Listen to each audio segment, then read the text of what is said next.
play a game of contender kryptonite, guys. Big Perk. Lakers looked ridiculously good on Sunday against OKC. So what is their kryptonite? What is the Achilles heel of the LA Lakers? Well, the Achilles heel of Green is like my weight. Their defense is up and down, right? And when you think about the Lakers, yes, they're going to be able to get a shot up and down every time down the floor because they have the playmakers in Luka, LeBron, and Austin Reeves. But defensively, they have been up and down since Luka has put on the Laker uniform. That is going to be their kryptonite. Bobby, how about Denver? What's their kryptonite?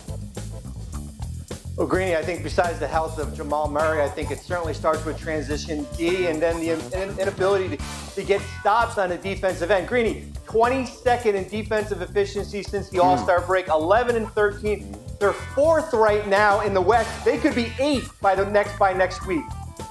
The Nuggets could easily wind up in the play-in. Wendy made that point too. Perk, how about the Warriors? What's Golden State's kryptonite?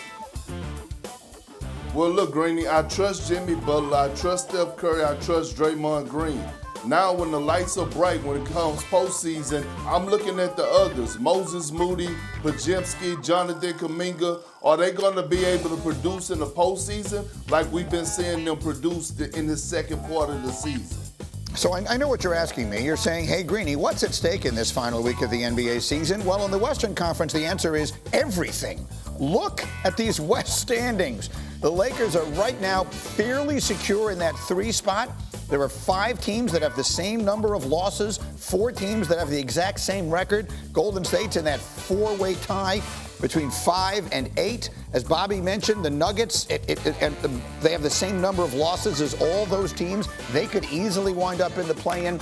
But I want to focus in on the Lakers for a minute because, Big Perk, I will confess, they went into OKC on Sunday afternoon, and that was about as impressive a performance as we've seen from them and from pretty much anybody so far. So we sometimes will say bad game or bad sign. Was this just a good game or was it a good sign? Was this an indication that the Lakers, if they're capable of that, are capable of doing something really special in the next 8 weeks?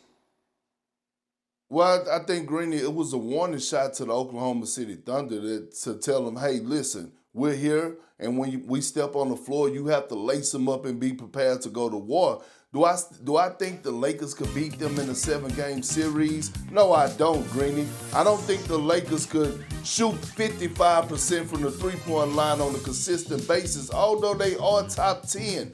But again, it comes down to the consistency far as the defensive end for the Los Angeles Lakers. And the one thing we do know about the Thunder is that they play defense at a high level. This was out of character for them. And sometimes it happens when you get those early afternoon games. It's the team that punches first. I thought this game right here just meant a lot more to the Los Angeles Lakers. I thought the Thunder dropped their guards, and I will be looking forward to this game tonight because the Thunder will get their lick back.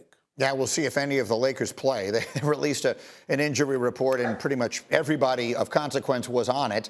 And they play tomorrow night at Dallas. That's the Luka return game that we'll have on ESPN. So we'll see what winds up happening tonight. But, Bobby, same thing. The odds moved on the Lakers substantially to win the West after the performance on Sunday. Was that just a good day, or was that a good sign? Well, I think it's a little bit of both. I usually don't get caught up in the last week of the season, especially with a Thunder team that's got the #1 seed. The one thing, Greeny, that kind of stood out for me was the size of the Lakers on the perimeter. When you look at Dorian Finney-Smith and certainly LeBron and Luka and Jared Vanderbilt, when Oklahoma City rolled out that small ball lineup, when you have Cason Wallace out there and Lou Dort, the size of that Lakers lineup there. And I'm interested, maybe Oklahoma City, if they do meet them down the road, if you do go big with Holmgren and Isaiah Hartenstein. So I think a little bit of both here, but I'm not ready to say that the Lakers are ready to be the #1 seed in the #1 team in the Western Conference. How about it, Big Perk? We don't know what the matchups are going to be. Literally almost any combination is possible at this point beyond what's going to be at 1 and what's going to be at 2. Which of the big teams outside of those 2 do you like the most? Which, the Lakers, the Warriors, the Nuggets, some of the others, which one do you like the most going into the playoffs?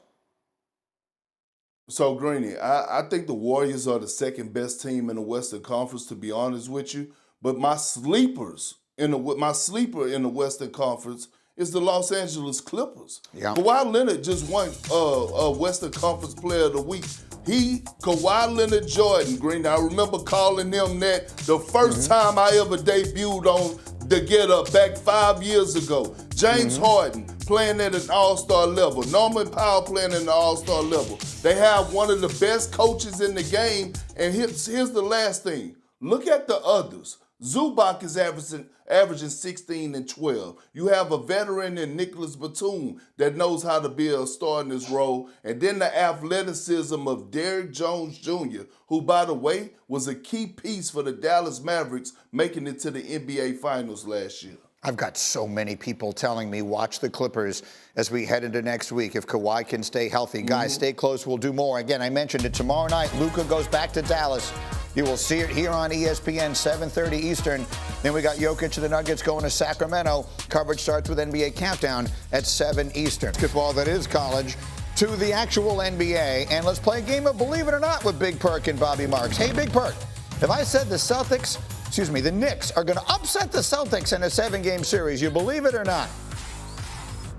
I would say, Greeny, you have lost your damn mind, and I love you to death. But we're talking about the Celtics, the defending champs that brought back everyone that are playing at a high level. When you talk about and looking at their depth, you got guys like Peyton Pritchard, Sam Howden, Luke Cornett stepping up, elevating their game. Old man Al Horford had 26 points a few nights ago in the game. Damn it, the Celtics are the real deal. Yeah, I actually agree with that. Bobby, if I said Steph and the Warriors are going to make the West Final, believe it or not? I believe it. I think you have to look at the body of work of this Golden State team since the All-Star break. 18-5, certainly one of the top 4 teams, not just in the Western Conference, but in the NBA in general. But Greeny, I think there's 2 big ifs. Where are they seated? That's going to play a big role in this. That's going to determine everything in the West, and nothing on that is certain, including with the Lakers. So, Big Perk, let me come to you on this one. If someone were to say the Lakers are the biggest threat to OKC in the West, do you believe that or not? Hell no, I don't believe it. The biggest threat is the Golden State Warriors. They're the second best team in the Western Conference right now, Greeny. They check all the boxes. They have a superstar in Steph Curry, a reliable second option in Jimmy Butler, a guy that's probably going to win Defensive Player of the Year in Draymond Green. And again, we talked about the others. The others have really elevated their game and has been playing at a high level since the Jimmy Butler trade. That's a fascinating one to me. And obviously, here we are. It's 2025, and we're still talking about LeBron James and Steph Curry. And Steph got Butler, and LeBron got Luka. Expand on that thought for me here. Why is it, Big Perk, you have more faith in the Warriors than the Lakers going into the playoffs?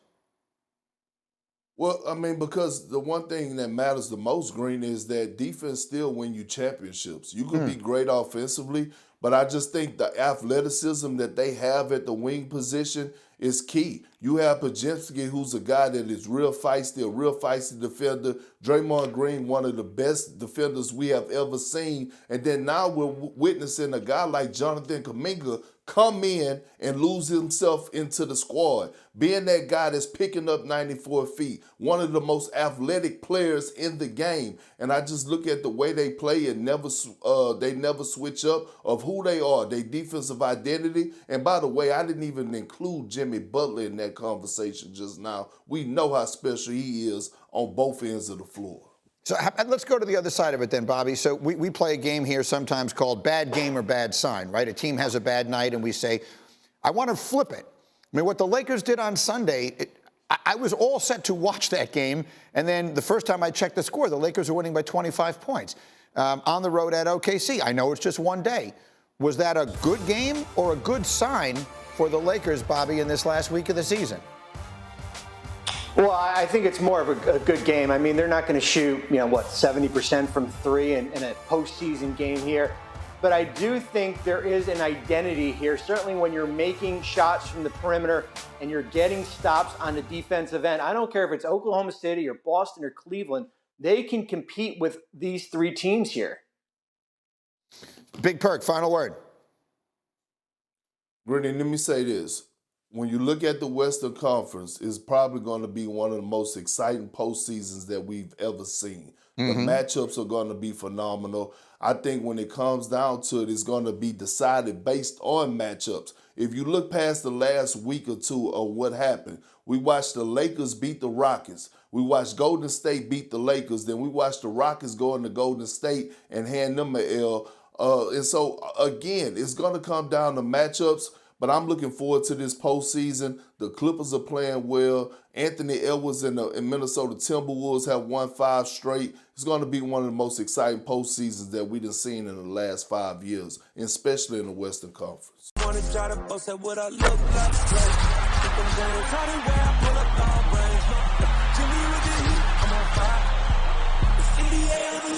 fire.